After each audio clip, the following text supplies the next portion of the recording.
Good morning, wrestling fans. Today is Sunday, February 19th, 2023. After a late night of some good pro wrestling, luckily I'm not quite as tired and sleepy as I thought I would be after watching both the Elimination Chamber and then New Japan's Battle in the Valley. If you haven't heard the podcast yet, finally I just decided to start the podcast early, and I was originally going to wait till most shows were over and then do the podcast, but finally because I wasn't sure at the time when I was going to be done with New Japan, and so finally I just started the podcast while that was still going on, talked about the Elimination Chamber, and then talked about the New Japan card up until the point where I was at. And then I just kind of did, I don't know if I would say watch along because it wasn't live or anything, but I decided to do the podcast while still watching the rest of it. And I woke up this morning and I checked my Fitbit. I did get 2 hours and 21 minutes of sleep last night. And that's enough, right? I'm sure that's plenty enough. Now going to work, and like I said at the top of the podcast, I thought both shows were very good last night. Wasn't disappointed by either of the shows, any of the matches on the two cards.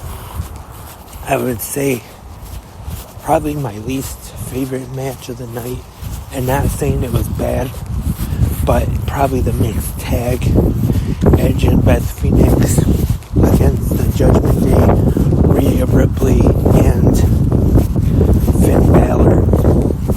Again, not a bad match, but if I had to pick one match out of the two shows that I probably enjoyed the least, it would probably be that one. I was expecting the Judgment Day to go over, and then maybe that could lead to another final blow-off match with Edge and Finn Balor for WrestleMania, since that has been talked about. But if you can find a silver lining, I guess you could say, in this one. One good thing about it is at least they did not pin Rhea Ripley in this one, going into WrestleMania facing Charlotte Flair for the SmackDown Women's Championship. That would hurt her going into the match. So at least they didn't have Beth Phoenix pin her. Like I said though, again, not a bad match. And the Women's Elimination Chamber, it was just okay. I wouldn't say it was anything real special, but not real bad either. The other matches on the show were the Men's Elimination Chamber, though very good, I thought. And then the Undisputed Universal Championship match, Roman Reigns and Sami Zayn, also I thought very good as well. And I was expecting, going into the show last night, possibly we could see Jey Uso side with either Roman Reigns or Sami Zayn, but it hasn't happened just yet. I mean, they're still over a month away, maybe a month and a half or more to WrestleMania, so there is definitely time to build something, perhaps something to happen. It's been kind of talked about online. Possibly a tag match. Kevin Owens and Sami Zayn facing the Usos. There is still time for Jey Uso to side with the Bloodline. There was a little drop of a tease there. Sami Zayn accidentally spearing Jey Uso in the match. So they could use that to have Jey Uso turn against Sami Zayn. But they could also use Roman Reigns slapping Jey Uso in the face last night when he went to attack Sami Zayn with the chair. They could use that to have Jey Uso get fed up and side against Roman Reigns and maybe the rest of the Bloodline. Or could they possibly separate the Usos and Solo Sikoa as well from Roman Reigns? Or if they just want to separate the Usos and maybe turn them into one of the top babyface tag teams in the promotion, but they could keep Solo as kind of Roman Reigns' enforcer and just have him with Roman and Paul Heyman. That could work as well. But would WWE go with that going forward to WrestleMania? That remains to be seen. Just trying to think of some ideas that they could do going into the showcase of Immortals this year. What is next though for Sami Zayn? Like I said, I wasn't expecting Sami Zayn to become the Universal Champion last night. I'm not sure if anybody was. And I know the people there in Montreal would have loved to have seen it. And like Sami Zayn pretty much said, even though you know what's going on, sometimes you still get caught up in the moment, in the emotion, and you're still disappointed anyway. And I heard some fans say that even though they didn't expect Sami to win going into the PFD last night, is that they still, while the match was going on, still got caught up in the moment and kind of wanted to hope that there was a chance of Sami Zayn winning the title. Kind of like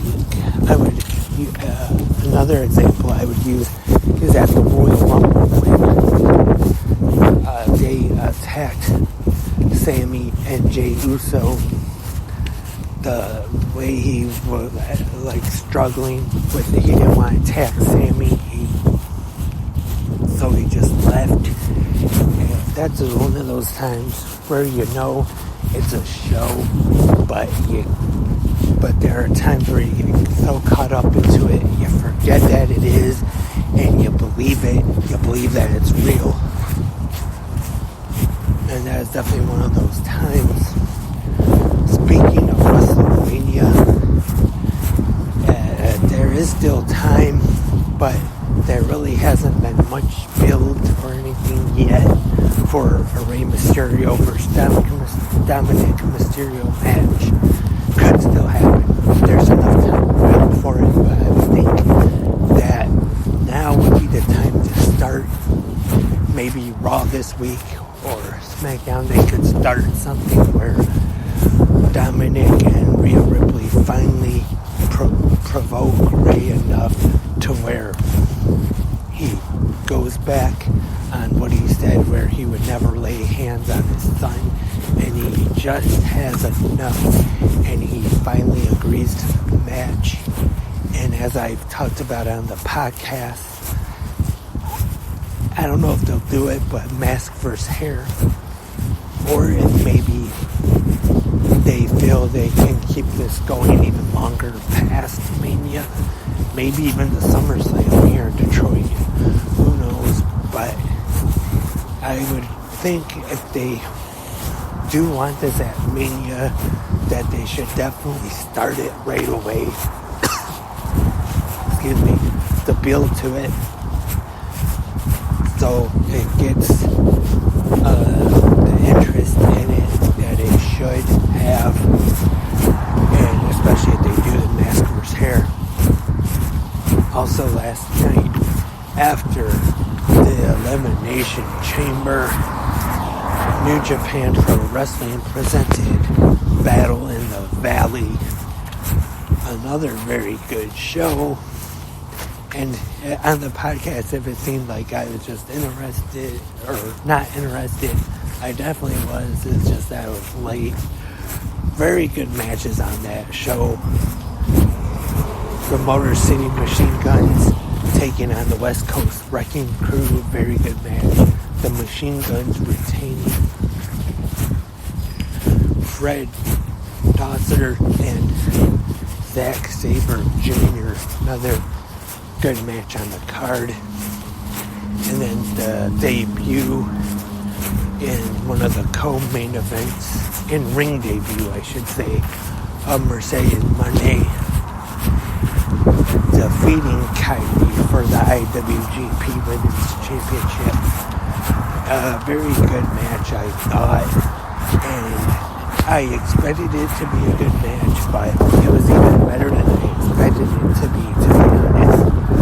New IWGP Women's Champion in her in-ring debut, Mercedes Moné, and in the main event for the IWGP World Championship being defended in the United States for the first time. We had Katsuchika Okada defeating Hiroshi Tanahashi in the main event. Very good match from both guys. Okada retaining, and I'm here now at work, so have to wrap the podcast up. And very good shows last night between WWE and New Japan, but you can catch more of a recap of both shows on last night's episode of 360 Wrestling Fanatic, now at Spreaker or wherever you listen to. Like I said, I ended the podcast. It was, I want to say, close to 4, I think. I have to admit, kind of at the end of the Valley last night, I did start to get a little tired. Definitely not because of the quality of the show, just because it started with the kickoff for Elimination Chamber at 7, and so that's all for this episode of GMWF. Thank you everyone again for listening. Tonight on A&E, I wanted to mention we got the season premiere of, or the return of, or is it still the same season maybe, of WWE Biography Legends and Rivals. The biography is NWO, Rivals is Hulk Hogan and Andre the Giant. That's all tonight, starting at 8 p.m. Eastern on A&E. Stay tuned for episodes of 360 Wrestling Fanatic. Hopefully keep going with those. And tomorrow morning, the Monday episode of Good Morning Wrestling Fans, the podcast you just listened to right now. Thank you, everyone. Until next time, keep watching pro wrestling.